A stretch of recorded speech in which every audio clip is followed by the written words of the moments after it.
Welcome to my channel. उम्मीद है आप सब लोग खैरियत से होंगे। आज हम लोग बात करने वाले हैं द बर्थ ऑफ इजिप्ट के बारे में। मिस्र की इजाद कैसे हुई, रेगिस्तान की खामोशी और रेत में दबती मिट्टी के नीचे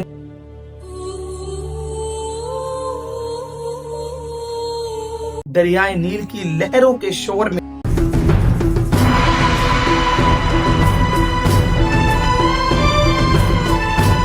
एक ऐसी पुरानी सिविलाइजेशन जन्म लेती है जो दुनिया की सबसे ताकतवर और दुनिया की सबसे कदीम सिविलाइजेशन थी। हम बात कर रहे हैं मिस्र की। आप सब लोगों को आज मैं मिस्र के बारे में बताने वाला हूं, तो आप सब लोगों का स्वागत है। Welcome to Egypt.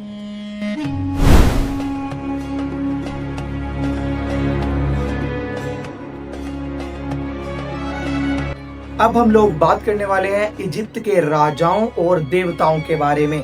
इजिप्ट के जो राजा थे वो सिर्फ राजा नहीं थे, उनकी जितनी भी आवाम थी, उनकी जो प्रजा थी, वो उनको खुदा का अवतार मानते थे, वो उनकी पूजा करते थे, वो इतनी ज्यादा अपने राजाओं से मोहब्बत करते थे।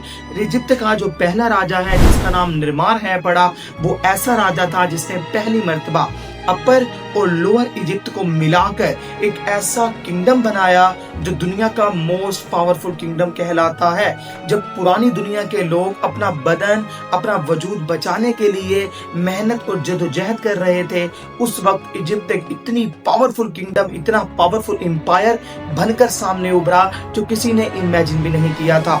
इजिप्ट का जो पहला राजा था निर्मार, उसकी पूरी की पूरी ताकत सिर्फ उसकी तलवार में नहीं थी, ना ही उसने तलवार के जोर पर इतना बड़ा साम्राज्य खड़ा किया था, बल्कि कहा जाता है कि उसके पास देवताओं का आशीर्वाद था, जिसकी वजह से उसे कोई हरा नहीं सकता था और उसने इतना बड़ा साम्राज्य the great empire of Egypt बनाया। अब हम लोग बात करते हैं इजिप्ट के देवताओं के बारे में। इजिप्ट के अंदर 4 ऐसे देवता थे जिनको द मोस्ट पावरफुल और बहुत ज्यादा मोहब्बत की निगाह से देखा जाता था, जिसमें पहला जो देवता था उसका नाम था रॉ, जिसको कहते थे गॉड ऑफ सन, यानी कि सूरज का खुदा, जिसके बारे में कहा जाता है कि the most powerful and first God था ये इजिप्ट का। दूसरे नंबर पे जो देवता है पड़ा उसका नाम था आइसिस, ये थी मैजिक की देवी। कहा जाता है कि ये एक ऐसा देवता था, एक ऐसी देवी थी कि जो भी इसको राजी कर लेता था, ये उसको ऐसा वरदान देती थी जिससे वो मैजिक का महारथी बन जाता था, जादू की दुनिया का सरताज बन जाता था और कोई भी उसके सामने खड़ा नहीं हो सकता था। इसके अलावा तीसरा एंड द मोस्ट पावरफुल जो देवता था वो था ओजाइरिस, जो कि अंडरवर्ल्ड का राजा, यानी डेथ ऑफ आफ्टर लाइफ जो होती है ना, हमारे मरने के बाद जो जिंदगी स्टार्ट होती है, उसका देवता था। कहा जाता है कि ये ऐसा देवता था कि जब भी बादशाहों को मदद चाहिए होती थी तो वो इसके पास जाते थे। ये ऐसे ऐसे क्रिएचर्स को भेजता था जो दुनिया ने पहले इमेजिन भी नहीं किए, और वो आकर ऐसी तबाही मचाते थे जिसके बारे में कभी किसी ने सोचा भी नहीं था। इसके बाद आता है लास्ट देवता जो इन सबसे यूनिक है, द मोस्ट पावरफुल, जिसका नाम है अनुबिस। इसको मौत का देवता कहते हैं। यहाँ तक कि इजिप्ट के अंदर एक रिवायत मशहूर थी कि अगर कोई अनुबिस को, मौत के देवता को राजी कर लेगा तो ये उसको कुछ नहीं कहेगा, यानी वो सदा जिंदा रहेगा, वो अमर है पड़ा, उसको मौत आ ही नहीं सकती।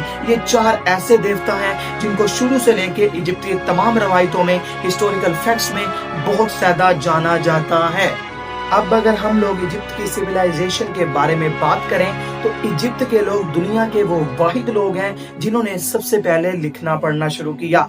जो उनकी जो लिखाई है पढ़ी उसको कहा जाता है हायरोग्लिफिक्स, जिसको आज भी हम उनके पिरामिड्स पर देख सकते हैं। इजिप्ट के लोग ही वो वाहिद लोग थे जिन्होंने दुनिया में सबसे पहले दवाई बनाई, दुनिया का सबसे पहला आर्किटेक्चर फैक्ट बनाया और दुनिया की सबसे पहला कैलेंडर भी बनाया। दुनिया में जितनी भी यूनिक चीजें हैं वो सब की सब इजाद इजिप्ट से ही हुई थी।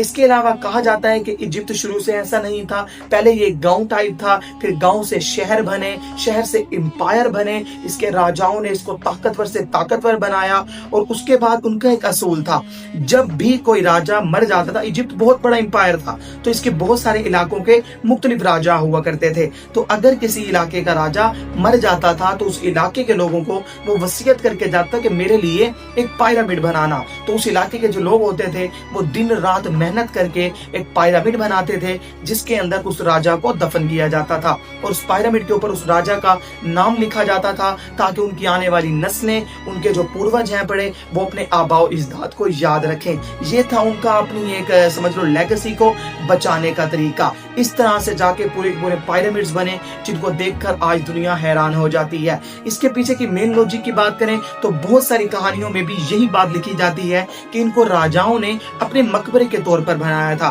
ताकि लोगों को, उनके आने वाले पूर्वज जो थे, वो उनको अपने आबाओ इजदाद को याद कर सकें। और आज भी हर पिरामिड पर किसी न किसी राजा का नाम हम सब लोगों को देखने को मिलता है। अब अगर हम लोग इजिप्ट की पूरी कंस्ट्रक्शन की बात करें तो इजिप्ट शुरू से ऐसा नहीं था। आखिर इजिप्ट इतना पावरफुल एम्पायर बना कैसे? ये सब कुछ मुमकिन हुआ दरियाए नील की वजह से।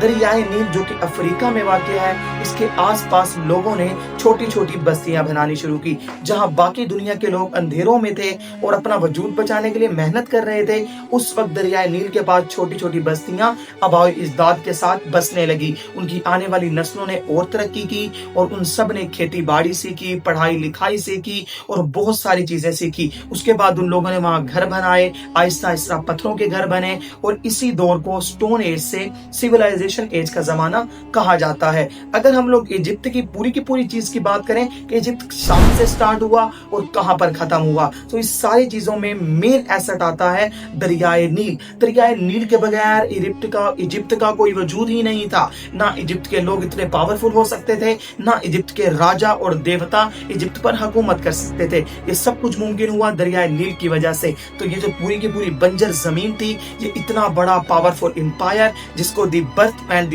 ग्रेट इजिप्ट एम्पायर कहा जाता है, आज इस दुनिया में हम लोगों को देखने को मिलता है। अब अगर हम लोग इजिप्ट के राजाओं की बात करें तो इजिप्ट के राजाओं के लिए इजिप्ट सिर्फ और सिर्फ इंसानों और जानवरों तक लिमिटेड नहीं था। यहाँ तक कि बहुत सारे हिस्टोरिकल फैक्ट्स ने इस बात पर रोशनी दौड़ाई है कि पूरी की पूरी जो इजिप्ट की कहानियां हैं, उनमें जायंट सर्पेंट्स, फायर बर्ड्स और मुख्तलिफ मेगा क्रिएचर्स के नाम देखने को मिलते हैं। यहाँ तक कि एक कहानी बहुत मशहूर है कि इजिप्ट का जो पहला राजा था निर्मार, उसकी कुछ लोगों से दुश्मनी हुई। उसको हराने के लिए उसने अंडरवर्ल्ड की गॉड से एक क्रिएचर मांगा। उन्होंने एक ऐसा सांप भेजा जो इंसानों का खून पीता था। उसने उन तमाम दुश्मनों को तबाही के नरक में डुबो दिया और ऐसा तूफान मचाया दुनिया में जो किसी ने इमेजिन भी नहीं किया था। और जब उसने पूरे दुश्मनों को हरा दिया, नारमार को जितवा दिया, तो कहते हैं कि वो दोबारा जमीन में चला गया और उस वक्त से आज तक कभी वापिस ही नहीं आया। इन क्रिएचर्स को इजिप्टियन जो लेगेसी है बड़ी, इजिप्टियन माइथोलॉजी के अंदर गार्डियंस ऑफ द फेरोइस कहा जाता है।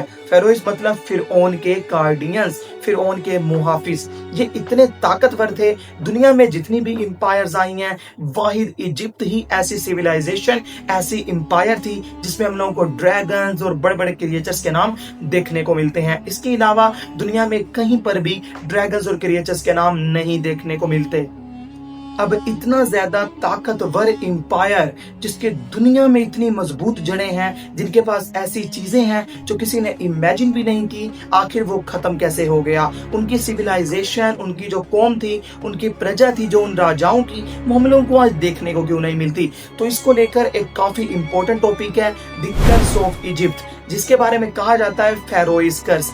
आज भी जो पिरामिड्स थे, जो राजाओं ने अपने लिए बनवाए थे, जिसके ऊपर वो अपना नाम लिखवाते थे अपने आप को याद करवाने के लिए, तो आज प्रेजेंट टाइम में भी अगर कोई साइंटिस्ट, अगर कोई इंसान उन पिरामिड्स में जाता है, तो कहा जाता है कि उसके साथ फिर ऐसी इंसिडेंट्स होने लगते हैं जो पहले कभी नहीं हुए। यानी कि आज भी उन पिरामिड्स के अंदर वो श्राप मौजूद है। अब वो श्राप आया कहां से, वो श्राप लगा कैसे इन लोगों को? इसके अलावा जो भी पूरे इजिप्ट के राजा थे और इजिप्ट के देवता थे, इनका नुकसान और इनका पूरा का पूरा जवाल तब शुरू होता है जब इजिप्ट के राजाओं ने देवताओं के साथ लड़ाई शुरू कर दी, देवताओं को चैलेंज करना शुरू कर दिया, उनके साथ बहसो मुबासा किया, तब जाके इनके ऊपर श्राप लगा।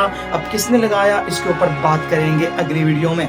लेकिन ये पूरी की पूरी जो डिटेल है पड़ी, इसके ऊपर सबसे इम्पोर्टेंट यही है, ये जो कर्स है पड़ा, इसी ने इजिप्ट का नामो निशान दुनिया से मिटाया था, जो आज भी पूरे के पूरे पिरामिड्स के अंदर फेरोइस कर्स के नाम से मशहूर है। अगर किसी को एक कर्स लग जाए प्रेजेंट टाइम में भी, तो उसका एक्सीडेंट हो जाता है या उसको बहुत बीमारी लग जाती है कोई ऐसी, जिससे उसकी मौत हो जाती है। कोई भी इस कर्स से आज भी महफूज नहीं रह पाता। अब हम लोगों ने जितनी भी बात की है इजिप्ट को लेकर, इजिप्ट एक जमीन से इतना बड़ा एम्पायर कैसे बना, इसके राजा कैसे थे, उनका एम्पायर्स के उनके जो अपनी प्रजा थी उनके साथ ताल्लुक कैसा था, देवताओं के साथ उनका क्या ताल्लुक है, कितने देवता थे, ये थी पूरे के पूरे इजिप्ट की शुरुआत। असली कहानी तो अब शुरू होगी। अगली वीडियो में हम लोग बात करेंगे उन राजाओं के जमाने की जिन्होंने इतने बड़े बड़े एम्पायर्स बनाए। आखिर उन राजाओं के साथ क्या हुआ, उनके एम्पायर्स में ऐसी बड़ी बड़ी तारीख छुपी हुई है जो आप लोग सुनकर पागल हो जाओगे। इसके अलावा उन राजाओं ने ना सिर्फ इंसानों से बल्कि देवताओं से और मॉन्स्टर से भी लड़ाई की। अगली वीडियो में हम इन राजाओं के जमाने को कवर करेंगे। तो अगर आप सब लोगों को वीडियो पसंद आई हो तो सब लोग कमेंट सेक्शन में अपना कमेंट करो, ओपिनियन दो, क्योंकि ये मेरा ओपिनियन था। अब आप सब लोगों की बारी है। आप सबको क्या लगता है कि ये पूरा का पूरा जो इजिप्ट की सिविलाइजेशन है क्यों मिटाई गई, इसके बारे में जानेंगे अगली वीडियो में डिटेल में। सब लोग अपना ओपिनियन कमेंट्स में शेयर करो, और अगर वीडियो पसंद आई हो तो चैनल को सब्सक्राइब करो, बेल आइकन क्लिक करो। मिलते हैं आप लोगों से अगली वीडियो में, तब तक के लिए अल्लाह हाफिज।